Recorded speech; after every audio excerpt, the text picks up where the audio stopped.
Yeah. Okay, well, thank you everyone for joining us today. We're kind of been focusing on buyers this month. And today we have a special guest, Cathy Shaw, and we're going to talk about negotiating tactics, mainly from the perspective of a buyer's agent. Cathy is a sales executive with the Falk Rubin Gallagher team. So for those of you at the North Shore office, that's where they office out of that location in North Shore. Cathy obviously works with both buyers and sellers, but definitely specializes with buyers and buyer agency. And I think you're a little bit over 20 million in production. So she's a lot of experience. So very meaningful for me to have her on today. She's got a busy schedule. So thanks again for your time, Cathy. So we'll just get into it. So Cathy, one thing that we've been talking about this month, and we had a guest speaker at the end of last month talking about the buyer consultation process and the importance of buyer consultations and the need to make sure that you're setting time aside with your buyers ahead of time before you're starting the process of showing. So I just wanted you to talk us through that in your style, how you like to have your consultations, as far as like, even down to the details of where you like to meet, if you're doing it over Zoom, letting us know what touch points you're addressing. Okay, I'm putting it up. So first, just to give context too, I worked with Steph. I was very lucky when Stephanie was on a team, not strictly doing her compliance brokerage and also her own business. So I really did get a chance to learn from you, Steph. So thank you for that. And I've been in this for 6 years. So I feel very much like everyone sitting in their chairs here, that I have a little imposter syndrome because I feel like there's so many people around us that have been doing this for so long. So I love the chance to take classes, to be in productivity training, anywhere that I can plug in, because I am very much still trying to learn this business. So I hope today we'll talk together and kind of work through these things. I'll share things that I have found to be good practices that I've just incorporated. And you're right, Steph, I've done kind of consistently 50% of my business was listings and buyers. And this year it really shifted to be more specifically buyer. But we know that seller side has a good investment return. So I try to focus on that too. But for buyer consultation, I would say I actually took some graphics out of Command. There's some really good graphics that you can use. For me, just simplified the process, and then I try to simplify it on the buyer side by using kind of a dial or a roadmap and just having that readily available. When I find a buyer either at an open house or a past client might have referred me to a buyer, or all the different ways in which you connect with people. It is ideal if you can schedule an actual meeting, a lot of times it's been Zoom. Prior to pandemic, I was scheduling a time to come to our office because I love our office space. It's welcoming and I think it's very professional. But realistically, we've kind of shifted, kind of not really gone back to that so much because people can be efficient with Zoom. So sometimes ideally I like to schedule that, but realistically, sometimes you're just sort of doing that on the phone or kind of on the fly. But giving buyers just a snapshot of what the process is going to be, I feel like it's a lot of almost like drinking water through a fire hose at first for buyers. There's so much to figure out. You have to talk to your lender and get your materials to them, and you're starting to look at houses, and it's all very overwhelming. So I just try to make it a step-by-step process. And we talk a little bit in the buyer consultation. And again, I'm using the graphics that are readily available through Command, whether I have it in front of me or I've got it on a Zoom screen, or I just follow that map. Is just, I point out at different steps along the way in which where negotiating comes in, and just showing them kind of step by step, but also that I'm going to be with them throughout the process and all the way to the very end. And even afterwards, I kind of give insights on, because I've got a HVAC person, or I've got a plumber, or I've got a handyman, I'll always be around for any of your housing needs. So I would say in the front end, try to go through the process. And I've had success, particularly with first-time home buyers. If I've been able to, maybe we've gone through a couple of properties together, we've highlighted the process, we've started to go and actually look at homes. Oftentimes I've found that if I give we'll do a mock-up, like I'll schedule another, maybe a 25, 30-minute call after we've been out together, and I'll send them in advance an actual offer, the contract with an addendum A, and we'll use one of the properties that we saw that might have been of interest to them, but they weren't quite ready to pull the trigger. Okay. And I'll use that as a mock-up of the process, and I'll walk through, again, particularly for first-time home buyers, but even if we only buy or sell real estate 3 or 4 times in our lifetime, it's not very fresh. So it's a good practice, but for sure with my first-time home buyers. And then you kind of see, while the documents are long, there are a few key areas where you can provide contingencies for yourself, and we kind of go through those. So they've gone through it, they've walked through it. Again, it's a lot to take on, but then when we go through the offer, when we actually find the one, it's not a foreign document. It's not something they haven't seen before. So I guess just a little bit of investing of time on the front end is very valuable. And again, probably first-time home buyers, I would say are more open to it. I've got a couple of investor clients that obviously they're not into that because they've done this enough. But I think reading kind of where somebody is on their journey of homeownership, and then adapting your presentation to where they are, where you think you can provide value, has been important. Awesome. Yeah, I do a similar approach, like a 2-step process, introducing buyer agency, the first consult, and then, taking time to go over that offer. And it saves you a ton of time on the front or throughout the process. So, we've definitely talked about that before. And can I just also say, in that time period, sorry, if I send out the contract before, let me just go back to when I was first starting, it was so overwhelming to me, everything. So the more time I could spend with the contract was better. Yes. So by setting up a buyer consult with that client, I am actually populating the offer documents as if we were writing an offer. So now I've got another set of eyes and hands on my keyboard, actually filling out a contract. And, if you're ever trying to help somebody with math or, a history lesson, my kids, if they could teach it back to me, then I knew they had it. Yeah. And the same idea of in your buyer consult, if you schedule that meeting, you're preparing for the meeting, you're getting that document open, you're populating it. And when you're explaining it to your buyer, you are also teaching yourself again. Yes. And when I first started, somebody told me they had been told, boy, if you could write 10 contracts, you'll start feeling more confident. Yeah. And I still feel new, and I still feel like I have to read everything over and over and over and double check. I just never want to be so cavalier to not know how important these are to, these are big investments for people. So it's a benefit to your client, but also I would say I have definitely benefited from the ability to step back and slowly go through the contract.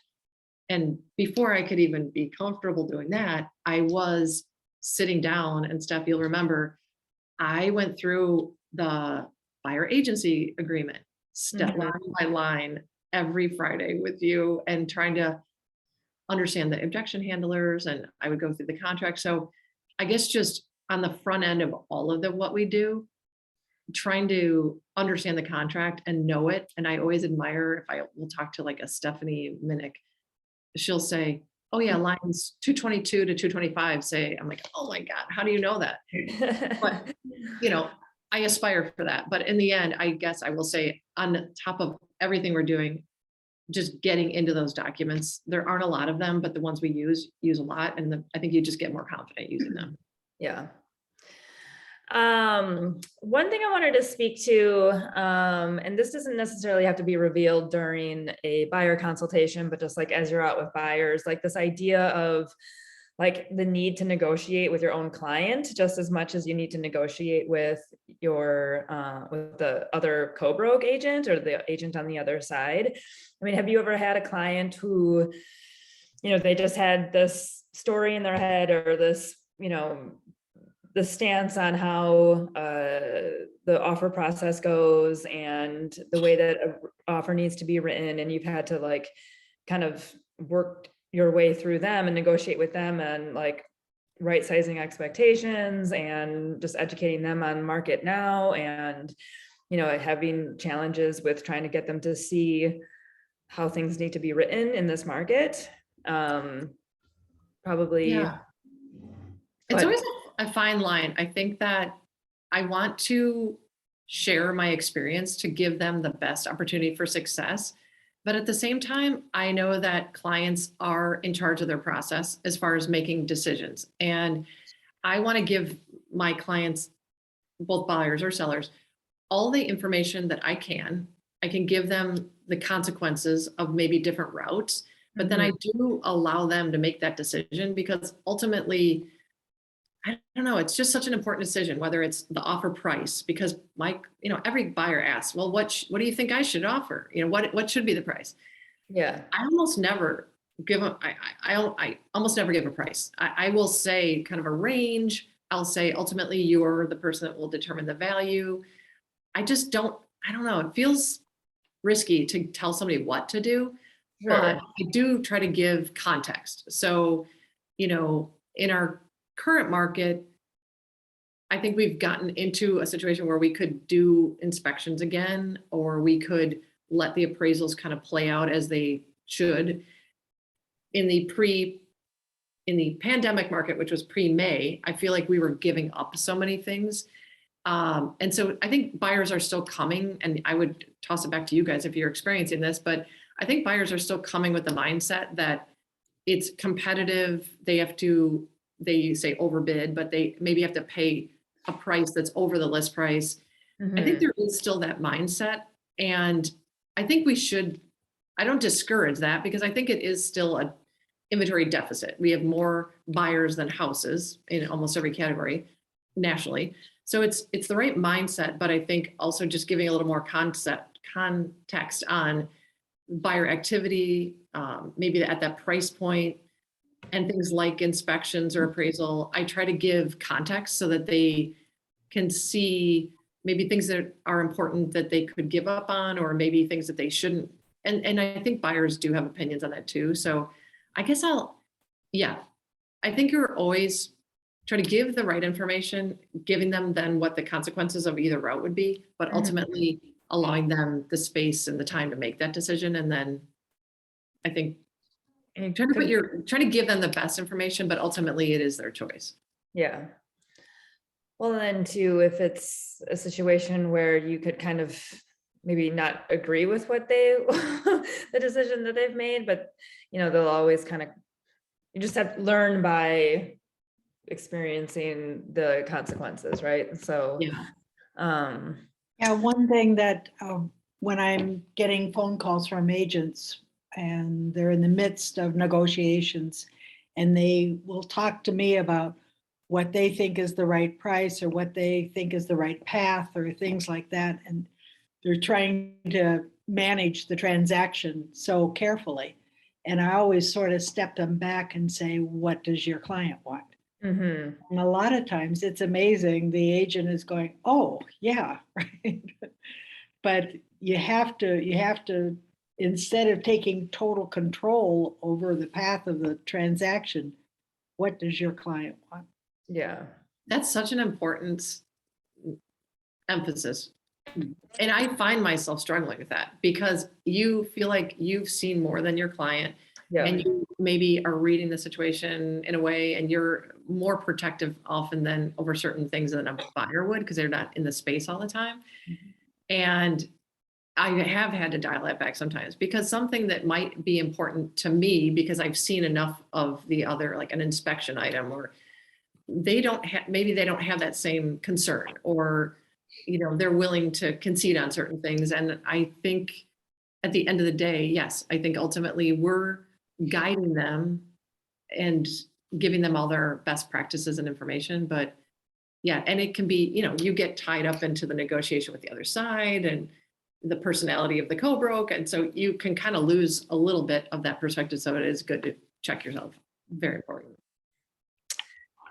And then I just wanted to, we're always talking about the buyer agency, importance of buyer agency in our trainings, when it's, topic related, but I just also wanted to remind everyone here too, that, another reason why you want to do and have buyer agency relationships with your buyer clients is because it does put you in the best negotiating position, and allows you to service your client at the highest possible level. So I just wanted to remind everybody here about that as well. So obviously, Cathy, at your buyer agency consultations, you're talking about buyer agency relationships and the I will say too, like when I first trained on that, I got so caught up on, and I know I track buyer agency agreements as part of my metrics that I'm trying to track.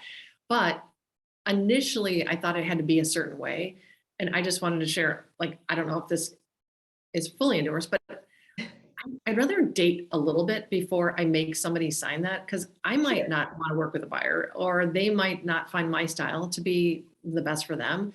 So I will spend a little bit of time, maybe we've done a few showings or we've had a couple of phone conversations, but if we get into anything serious, as far as like talking about offers and things, we'll sign that buyer agency agreement. But just to kind of, I don't know, give you the permission to, it doesn't have to be before you set foot on that first showing, and maybe it's okay if it's not, actually. Yeah, giving you permission for that 100%. And I think your success rate is higher too when you're not trying to push it, on the first date. Yeah. All right, let's move on. So I just included some general negotiating tips in here, and these all seem kind of obvious, I think, but they're not. The need to maintain professionalism, understanding, again, at the end of the day, what our goal is, always getting a signed contract between the buyer and the seller, having control. Excuse me. So Cathy, if you can speak to any of these. Well, I would say that I know I was talking to you, Steph, a little bit about just a concept of negotiation. And if I think about the cycle of a deal, and the very first part of it, and kind of the goal is obviously to get to the closing. Very early on, I think subconsciously I was thinking about negotiating, but ultimately it's building a trust relationship with all of the parties. It doesn't mean that I have to go out to dinner with the co-broke or I become best friends with them. I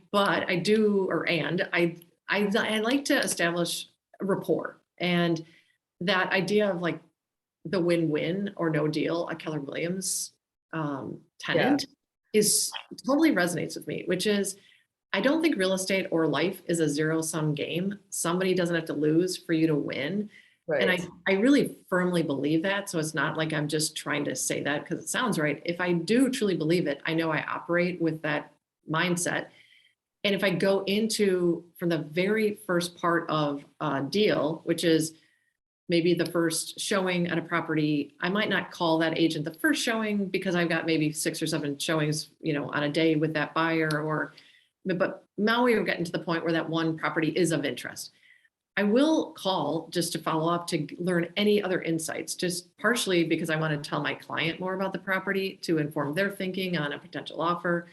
I want to show I'm responsive to my client and getting additional information. I'm also using it as an opportunity to get in relationship with the other agent so that I can establish a level of professionalism, a responsiveness, and easy to do it in text, but also great to do it in a phone call because now you actually got a voice and a real person. That's a really important point. I'm glad you brought that up. In any negotiations or establishing rapport, definitely start with a phone conversation versus texting. So, Yeah, and I feel like it starts from the very beginning. The whole negotiation really does start even before you've written an offer on a property where you're a known entity. Maybe I don't know the Cobra because I haven't done a deal yet, but I've now established that I am a person that is responsive and communicates. And now I'm in this long enough where if I look at a listing and I see who it is, I'm like, oh, great, super responsive. I've maybe not done a deal, but I've been on the phone with them before, or I've done a deal, and you just already feel comfortable going through a process with that other side, knowing that you Sure. had good communication over time. And that just comes over time. But I guess I will start with saying, I try to be my best, and it starts with just those good best practices in our industry. So trying to give feedback in a timely fashion, just trying to be that professional. Yeah, because then on the flip side, if they're receiving an offer from you, they're saying the same thing, like, oh, great, I've got an offer coming from Cathy Shaw. I know that she's great to work with, and it'll be, smooth, and yeah. Go ahead. That idea of like listening, kind of going back to that buyer consultation, one of the very important parts of that buyer consultation, which is going to inform how you're working with your buyer, is what is their motivation? Like, why are they now buying a property? What will it mean for them if they're able to buy that property? Or on the seller side, why are they selling today? What would selling for them? What would allow them to do? Whatever the motivating event or factor, or what is it that brought you together in talking about that in the buyer consult or selling listing appointment, is written down. And then it's always on the forefront. So if we think about like on the buyer side, if you've had offers that maybe you've submitted for a buyer, but you didn't prevail, and buyers are getting frustrated, or you're just kind of at different times, their coach, their psychologist, but you're always going back to that motivation. What was it that caused them to get in relationship with you? And why is this important at this time of their life? That also comes back into through the process. I always go back to that. And it comes back up during different phases where you are negotiating. If it's something that it was a timeline issue, or it's plus or negative, plus meaning they've got a lot of time, or they don't have time, or it's, allowing them to get out of a rent situation. I guess just having those discussions early and keeping that motivation on the forefront. Yes. It keeps the main thing.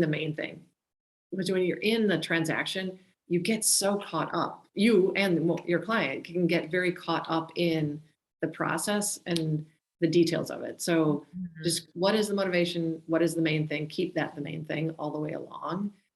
And kind of generally speaking, because it is such a intimidating process, it involves your life savings, it involves things that people aren't really comfortable with. You feel vulnerable as a buyer, and you're just always feeling with that vulnerability, like you don't want to be making a bad decision. You don't want to be taken advantage of. You don't want to make a mistake. And because of that, I feel like emotions run high, and on both sides, not just for the buyer, but also the co-broke. I do try very, very hard to keep the emotions between the lines, they say, or just trying to keep that in check and kind of always staying in that green zone, not going to the yellow or red zone for both parties, which requires me to call Joan or Steph to say, oh my gosh, this is what's happening. Are we on the right track? Am I missing something? Is there anything that I'm missing? I definitely need my safety line to call. Yes. Keep me in check, because I know that if I get emotional, it will only complicate the process, and I'm doing a disservice to my client. So it's not to say that things don't come up that cause frustration or high emotion. I will say I do try to really work hard to shield my client from any of that. Yes. Huge. I like that. Pay attention to that, guys. Just like using Joan and I as that, kind of punching bag, or not punching bag, but venting to us about your buyers and sellers, if you need to, so that you can get that out of the way and then be a calming presence for your clients and for the co-broke. I like that a lot. Kathy. A lot of times an agent just needs to talk it out. Exactly. Yes. Cathy knows what she should do, but she needs to give a call to Steph or to me and just say, here's the situation. And by the time she's finished talking it out, she agrees with what her decision was. And Right. Yeah. And Steph and I are going, yeah, you're right. Well, I think our business life is a gray area. There's never, almost in any situation, it's never black and white. And Yeah. even though we have contracts that are black and white written, there's Right. aspects of the language that is specifically vague. What is a defect? There are certain things that are up for interpretation. And because we're human in a transaction, there's just that humanness. And I think by trying to stay in that green zone and then trying to think through, and again, these are like case studies. Every time I feel like I'm in a new case study of talking it through, whether it's another agent that sits near you, or again, because you're in contract training or you might be in productivity training, no, that never ends. I call these guys constantly. I'm so grateful for you each. It's just critical for what we do that you have that. And that's what makes, I feel like, a great brokerage, is that you do have other professionals around you to help you. And I know we might talk about in future slides, I don't know, but even just like, if I'm confident and I understand the contract and I understand the implications and I'm explaining it to the client, and we're now in maybe the inspection negotiation or something, also helping the co-broke, I've gotten into conversations where if I try to make it so that I look at it on the co-broke side. So I'm representing my client always. My client's best interest is always on the forefront, period, paragraph. In order to do that, I do know that I need to be in relationship with the co-broke. And I see them as my colleagues. And sometimes we are colleagues because we might be another Keller Williams agent, or we might be a Coldwell Banker or First Weber, but we are colleagues in the professionalism or the industry of real estate.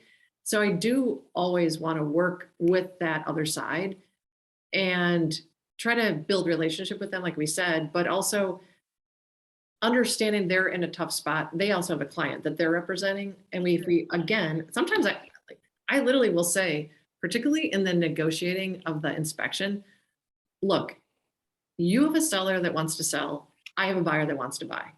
This buyer is a great buyer for your property. So let's work through this. Like, there's nothing that we can't figure out. And it sounds so obvious, like you're representing a seller and I'm a buyer. Well, obviously they want to each do what, they're going to do. But actually saying that out loud, it just literally simplifies it. Like, hey, let's not get in the way of this. This is the time for your seller to sell. And this is when my buyer wants to buy. And we now are in this relationship and we can do this. It almost just like deflates the energy or like the defensiveness on the other side. Right. And also just like being a good listener. Sometimes the co-broke might have a difficult client. They might not know how to navigate it. And I don't know. It's not all seashells and balloons. Like, believe me, I've definitely had a co-broke where it's like, wow, like, why are you making this so hard? Like, I think agents get defensive on behalf of their clients, or I think agents feel like they have to be like bulldogs to represent their clients, which I don't agree with, but my approach is a little different. But I think trying to read that co-broke, their style, and kind of matching, we talk about mirroring matching in scripts class, with both your client and the co-broke. You're really just like this amazing dancer, just trying to navigate and try to figure out in one deal, you've got your client, you've got a lender, you've got the title company, you've got your contract to close person if you're having somebody help you, and then you have the co-broke and they've got their client. So just knowing all that, I try to never take it personally. Right. And, try to just stay calm, be the calmest person in the room, because emotions are going to get high at different times. And we know that. And we'll definitely be talking about that later, or we don't need to bring it, it's all runs together. So it does overlap. It's all, one process that all kind of connected circles. I think I did want to spend a little bit of time on, let's see what time we have here, on just offer terms and competitive offer writing. And, Joan and I have, we've all recognized we're kind of out of this crazy market where we are employing lots of different strategies in order for our buyers to prevail. So, I'm not sure how much time we want to spend on this per se, but just kind of speaking to different ways that we can be creative with our competitive offers. I mean, there's still competitive offer writing happening, of course. So Yeah.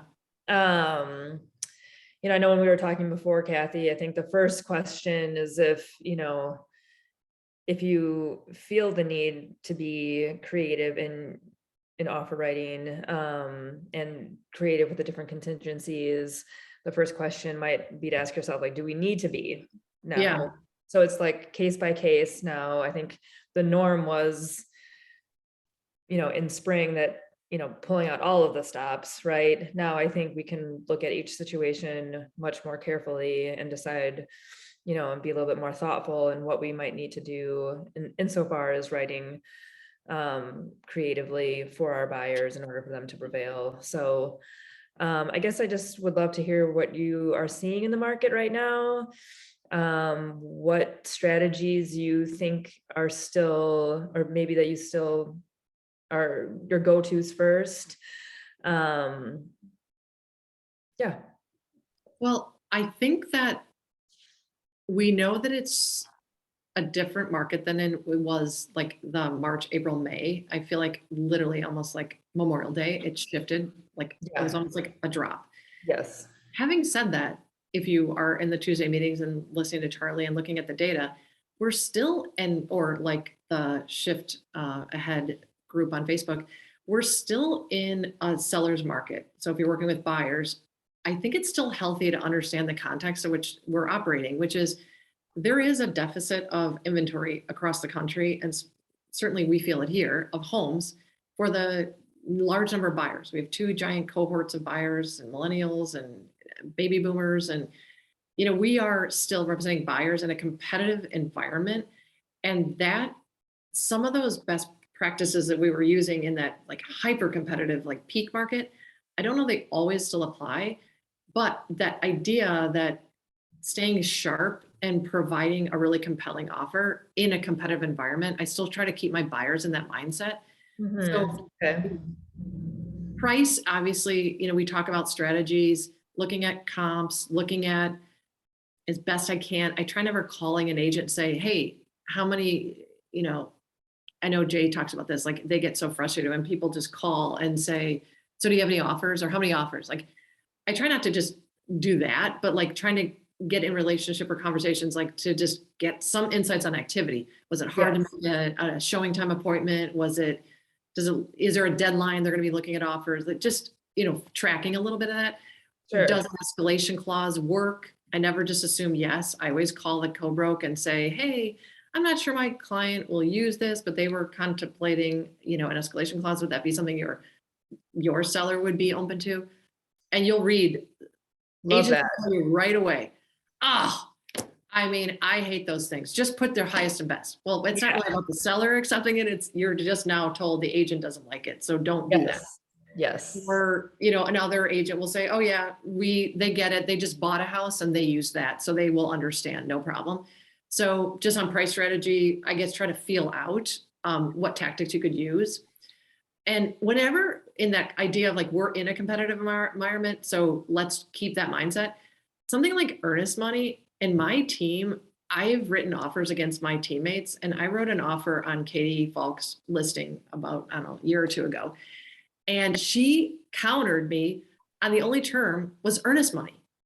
Because I think in our market, certainly nationally, we're low. And even within our market, we've slid a little bit. And I think, 1 to 3% of the purchase price has been the norm. Mm-hmm. I had a client that was selling 2 weeks ago, a condo. He had his New York lawyers look at our contract who said, you need 10% earnest money. So we're not 10%, we're not 1%, we're probably somewhere in the middle there. And if I can talk to my buyers to say, what are things that you could do that aren't going to cost you more money? Or Yes. you have to give up, but has a high value to a seller, Yes. earnest money. Yep. If you are among 2 offers or 3 offers or 10 offers, your earnest money, as I just explained, your sellers are looking for clues that you're not going to be able to close or that you're not serious. So if you know you have to bring that money to the table anyway, and it's not at risk if we follow the contingencies, I do try to give like aggressive earnest money because it Yes. doesn't cost anything. Exactly. And terms like within 2 business days. Also, you don't need 5. That's reasonable with our electronic platform that you use. Mhm. Closing date, also obvious, but like what is preferred to the client, the seller. Or sometimes if a seller is like, well, they're pretty flexible as long as it's between this and this. If as long as my client and they agree, yeah, that I have flexibility, I'm on a lease, so I've got time. I'll write terms that'll say the seller could choose the closing date. They just have to give us a notice within 7 days of accepted offer of the closing date between this date and this date. Love that. It doesn't cost anything. No, so exactly. It shows the buyer's willingness to be a good partner and to defer to the seller to make it easier for them. And that's what I'm trying to signal is like, this is going to be a positive transaction for your client and for you. Inspection, we could have a whole class on inspection negotiation, terms around inspection. But And we have, so we don't spend too much time on that. but they're coming back, which is positive. I've definitely more on that. Appraisals, same thing. There's language that we had, the pre-frenzy that I think is also coming back on, can buyers cover some of the gap if there is a gap? So we've got language that we can leverage there. Closing costs in a hyper-competitive environment, yes, we were almost giving seller credits. And I would open up to anybody on the call. I don't know, I'm not really doing that as much. I'm not doing that as much. Yeah. But always in your back pocket. But anything where you can anything, tighten up the financing contingency. Do you need 30 days or could 28 work? And 28 looks better than 30. Mhm. If you have an appraisal, make it 25 days or just as long as your lender can do it, just any of those, anything that shows you're deferring to the seller side to make it a smooth transaction. I feel like it does in the totality, all things being equal, those kind of things do help position you. This also just speaks to the importance of establishing your relationship with your buyer's lender as well, so that you can call in real time and ask about financing and appraisal. Are we able to close in 20 days versus 30 days? Understanding, maybe they're putting so much down that an appraisal might not even be needed. So just having rapport and a relationship with the buyer's lender is just very important as well for offers. Yes, actually, some of those incentives that we were giving away in those contracts, if you didn't check with your lender, the lender was going to object to some of those. I mean, the lender would say, you're giving up or you're going to pay taxes or something. Where are you coming up with that money? Kind of. Yeah. So you really need to stay in touch with the lender during that offer writing so that you're not crossing what the lender's qualification is. Also, just looking at this slide makes me think of this. And because I do just about 50-50, I do see on the seller side too. And it's always so informative when I see offers come in or how they're sent in or how they're written. I just think that's so valuable to see how other agents and other brokerages process our forms. But one thing I will say I do, and I thought everybody did, but I had a listing recently in Whitefish Bay and I realized how infrequently this is used. When I send an offer over, I always do a summary in the body of the email.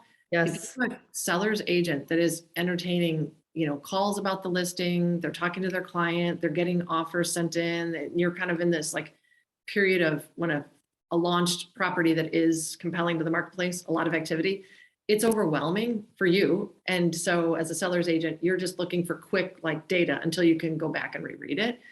So I would highly recommend. Now on the buyer side, I always try to make it as easy as possible. One sentence saying, thank you for your great communication in this process. Please find my buyer's offer along with their I say what's the attachment, a buyer's offer with pre-approval. If the pre-approval is not coming, I'll say, I'll follow up. They were just getting it refreshed. And then summary below and just hit price, earnest money, closing, like basically all the key terms. Yeah. Just a quick explanation. And then I always try to, in the bottom of that I'll always say, please let me know if there's anything that we may have missed that would be important to the seller. And then I'm trying to signal that while I know it's going to be no guarantee, I'll get counter offer, because we know when there's lots of offers or a lot of activity, there's no guarantee you're going to get countered or have a chance to counter. You probably only have one shot. But I'm trying to signal the willingness, like I'm not going to give up that, oh gosh, they'd probably pay more. But if I just sort of phrase it in a way that if there was something important to the seller, whether it was a closing date or an inclusion of an item or exclusion, just please let me know. And then I'll send that attached with one PDF with everything together. I know I've seen it a variety of different ways, but it's easy to separate those documents. It's harder to do 6 downloads and then send it to your client. So Yeah. just like simple things to make the offer more compelling or make it seem like you're easy to work with. Totally. Small details, but they totally matter. They totally matter. Awesome.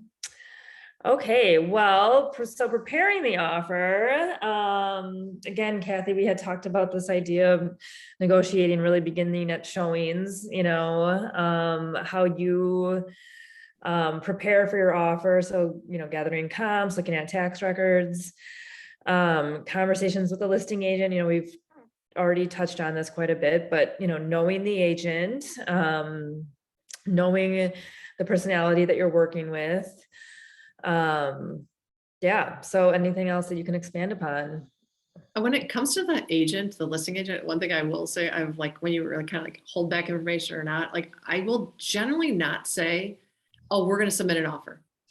Like I'll try to show that there's an interest, or if I know for sure we are, I guess I'm careful. I will say this because I've also had agents say, well, not necessarily about me, but I've heard this about other, like, well, they said they were going to submit it, but they never did. Or they said they were going to send it last night and they didn't get it till the morning.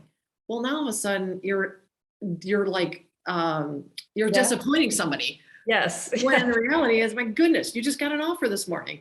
So I try not to say like, yes, it's coming, because, there's moving parts. A buyer might be working a late shift, or they can't get on their laptop, or they can't sign the docs in time, or like, there's just always things that happen. So I'll try to, like, I'll show they're very interested. I mean, I might have been out for signature, but I'm still like, they're very serious. They really like the property. I think they might write an offer, but we're just they're looking through and they're in their discernment process. I try to be not over promising, because weirdly, I might disappoint somebody without even intending to. So, yes. But then I will, if I know that they are like, it's getting signed or we are submitting it, I will oftentimes, if I'm like wondering if they're presenting them at a certain time, whatever, I will just kind of keep in conversation and maybe tee it up that we'll be sending over an offer, because I know it's already been signed and I'm getting it ready to send it in email. So just again, being over communicative, letting the agent know if you are sending it, then sending it in an email, but then I always text or call just to verify, hey, just want to make sure you got that. Yeah. Reiterating again, gosh, if there's something we miss that's important to the seller, just let us know. And I've had agents say like, well, you did mention if there wasn't anything, would your buyer, now that we've got these other offers, would they be willing to blah, blah, blah. So I guess I get in a rhythm and I try to stay with that rhythm. So I'm not reinventing the wheel every time I send an offer over. And I used to have like a note, like I would write down my steps on a pad of paper, making sure I had every document, every step, because it does feel a little overwhelming at first where you're in the shoes you're in. There's a lot of steps. So yes, I'm not above whatever it takes to just remind myself that we have to get, everything signed, or I'd forget often to sign the addendum S. Unfortunately, like minor point, but like, oh, I should have signed that. So anyway, I think it's all a process and just a step by step.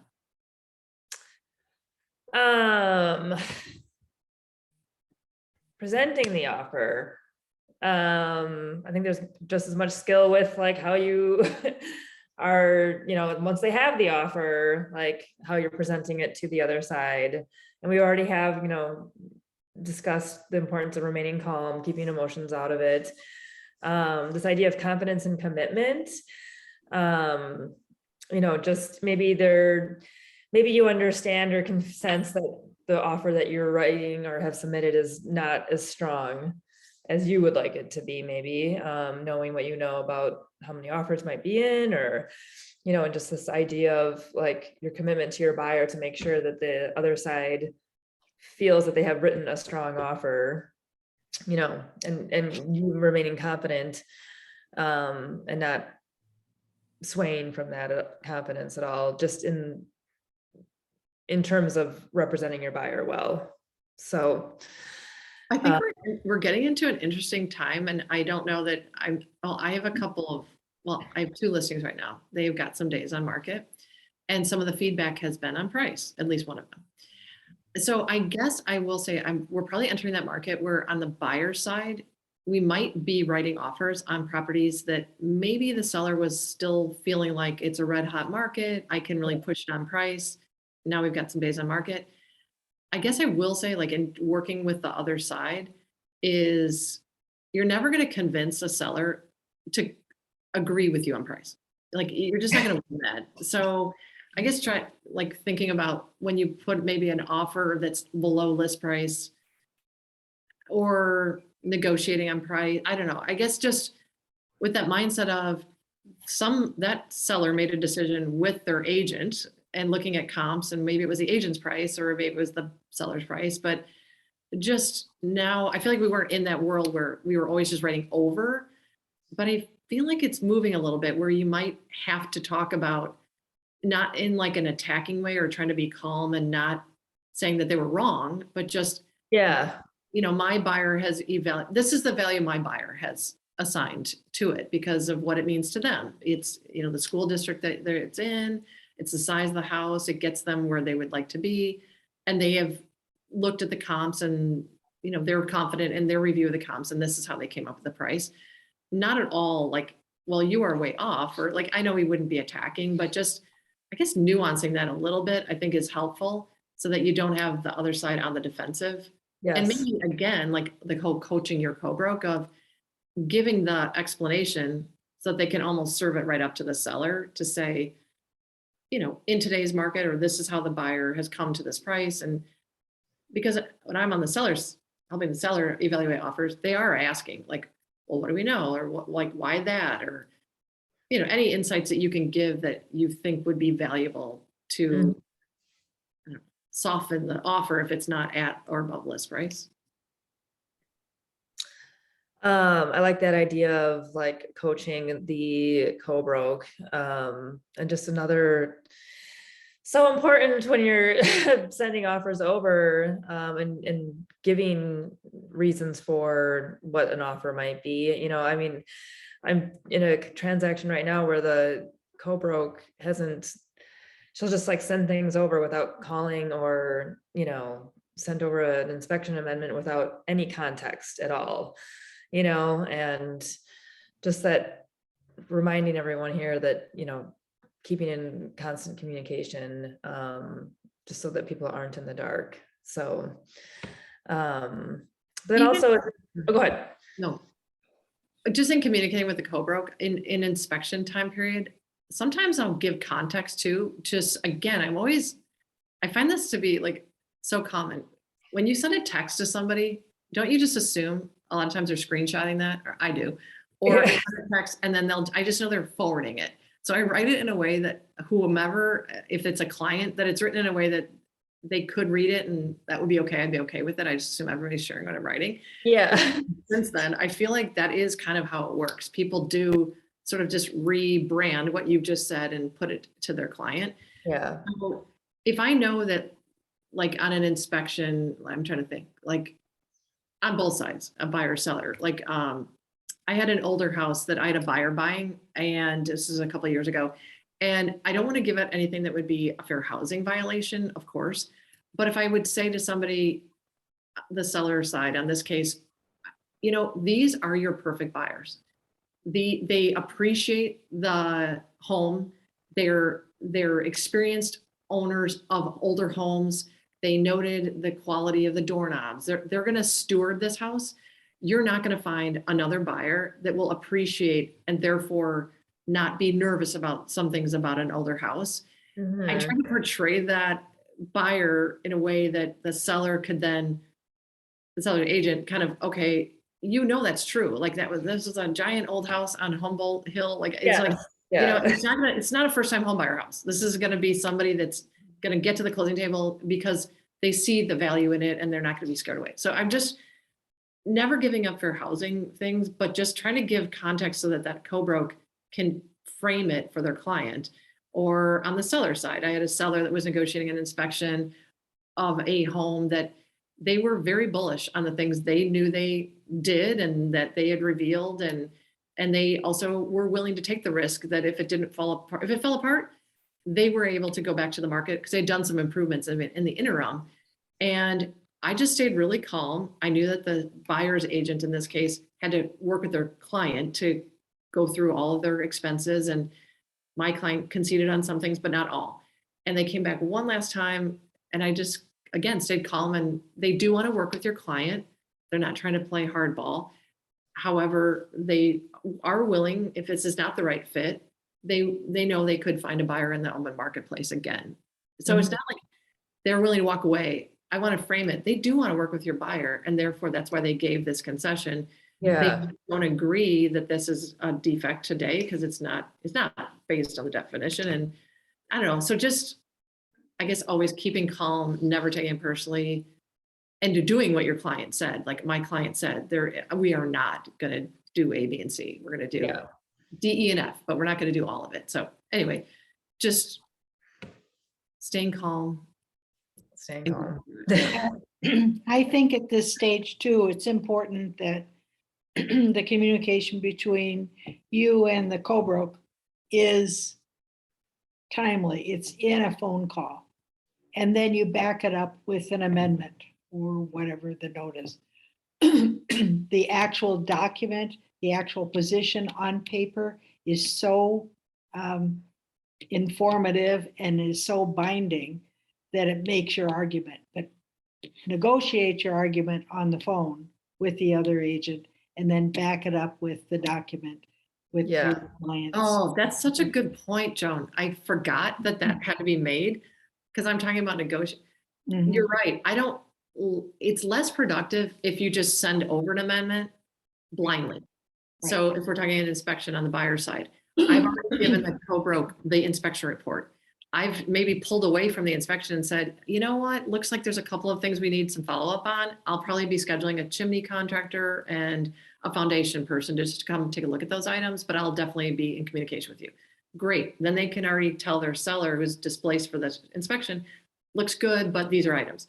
Then when those inspections get scheduled, I always get written approval that contractor can come back so they know when it's happening. They get the same report my buyers get. So everybody's looking at the same items.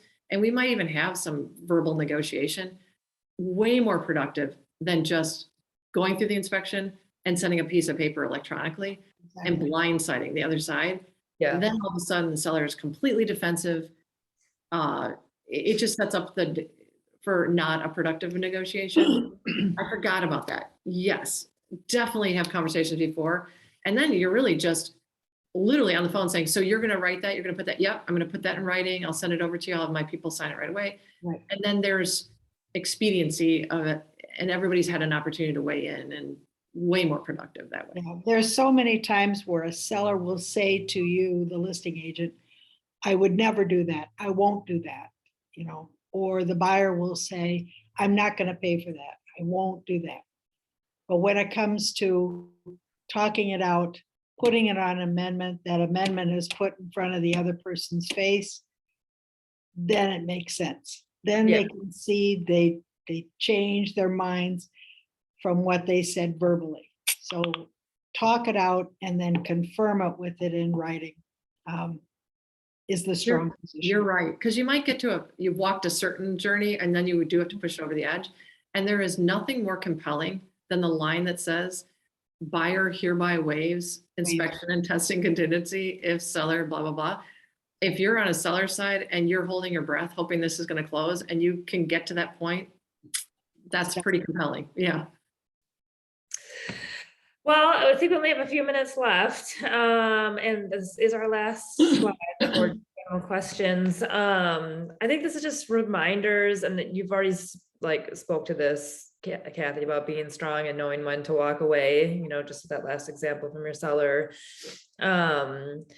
And then just reminding everyone too, that it may take multiple counters or multiple amendments going back and forth as it relates to an inspection negotiation. But I also just wanted to also say, and just from my own experience, that, sometimes negotiations happen over a period of days as well. And just, if you have any real life examples, Cathy, that you want to speak to as it relates to just negotiating over multiple days. I mean, it's kind of rare in this market, but just I think not putting you to bed. Yeah, go ahead. Going back and forth, whether it's maybe on the offer price, there is definitely, I've had multiple days of that where you give somebody, 12 hours and the next person gives. So that can happen. The other thing, which we're always leading to getting to the closing table, and the assumption that every offer you write gets accepted, and then from that point you close. I guess it's also worthy of discussing that it is okay if it doesn't close. And sometimes offers, deals shouldn't stay together. And you only know that by going through the process. By going through the inspection, you saw something you couldn't have seen with your naked eye. Yep. Or, maybe somebody's life position changed on the financing side. But that's happened too. And that's okay. And also sometimes that's a very freeing thing for a client, for a buyer. And I 100% know that whether I've submitted an offer that didn't prevail or maybe a deal fell apart, when that buyer does get to the one that closes, I've never had a buyer say, but I'm still thinking about that one that got away. Totally. That's an exception. And so I do remind clients of that when you get to the one that's meant to be, this was part of your process to get there. And maybe we did have to cancel this agreement to get to the one that is going to make sense. And this was part of the process that had to happen, but just to free them and free us of that burden that maybe every offer shouldn't stay together. I would say my percentage is pretty high that it has, but when it hasn't, it's because it wasn't probably the right fit. Yeah, thank you for making that point. Love that. And one thing you're always saying too is just part of your journey, part of your process. We eventually got to the right one. And same with the seller's perspective. If something falls apart, I've definitely had better offers after our first one fell apart. And, True. So thank you for making that point as well. Leah, we've got our hand raised. Do you have a question? Yes. Is there ever a time frame that may be annoying to the co-broke for binding acceptance, and say you put on 24 or 48 hours for binding acceptance and you don't hear back? What is the procedure there? Well, that is an option for a seller. The options always are they can accept the offer, they can counter the offer, or they can ignore, and no response is also a response. So I wouldn't necessarily assume that it had anything to do with the decision that you made on how much time to give them. But that would just be a conversation back with the listing agent. And that also part of your line of questioning to a listing agent before you submit an offer. We plan to give 24-hour notice. Is that reasonable? So, Okay. Yeah. Okay. Thank you. Yeah. The one thing I will just end with, or if we're ending, but I just had a listing in Whitefish Bay, and it was a one where we had I think we had 8 offers. And there was one agent. Well, so I had all the offers. The seller made a decision in the evening, and I had them sign rejected the other 7 offers, and I sent it back in an email that night and thanked the co-broke or the other side, and did give context. There were total of 8 offers, and only one of the agents reached back to me, and they were a KW agent, and just said, was there anything I could have done differently that would have helped my client? And if ever you can follow up, like it's a frustrating thing when somebody doesn't respond to your offer. I mean, that's just unfortunately not good professionalism. Yeah. I guess, that's unfortunate for them, but you're calling and following up as best you can do.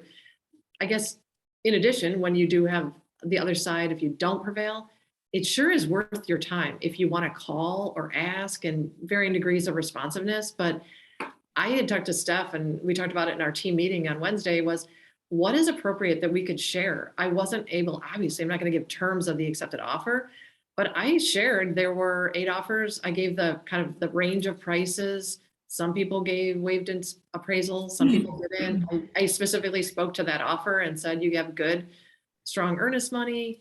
But if in the future your buyer could cover some of the appraisal gap, that was a common term. So I guess just one, as a buyer agent, I want to make sure I do that too, is to follow up. If I don't prevail, was there something we could have done differently? Sometimes you can't. It was a cash offer and you had financing or something like that. But anyway, just encouraging us to be good in asking questions. Yeah. And just only to better serve our clients on the next one. So, yeah. Cathy, thank you so much. This was awesome. Very valuable. Very valuable. Thank you so much for your time and your experience and sharing your experience with us. Well, I am always here because honestly, as you both know, I am a questioner. And if anybody ever has anything where, I mean, I think it's just, I don't know, everybody processes differently, but if you ever have a question on writing an offer or in a situation in an inspection, I'm always leveraging your expertise, but somebody, please always reach out to me. I'm a text or phone call away or email, but I do think we're better for each other. So please leverage your resources, Steph, Joan, and productivity training or contract training or contract training, or just being in the office. I'm trying to be here more because I get so much from being around other people. So to the extent you can, whether you're here or not, just reach out. The lifelines are everything. Thank you. Thank you. Thank you. All right.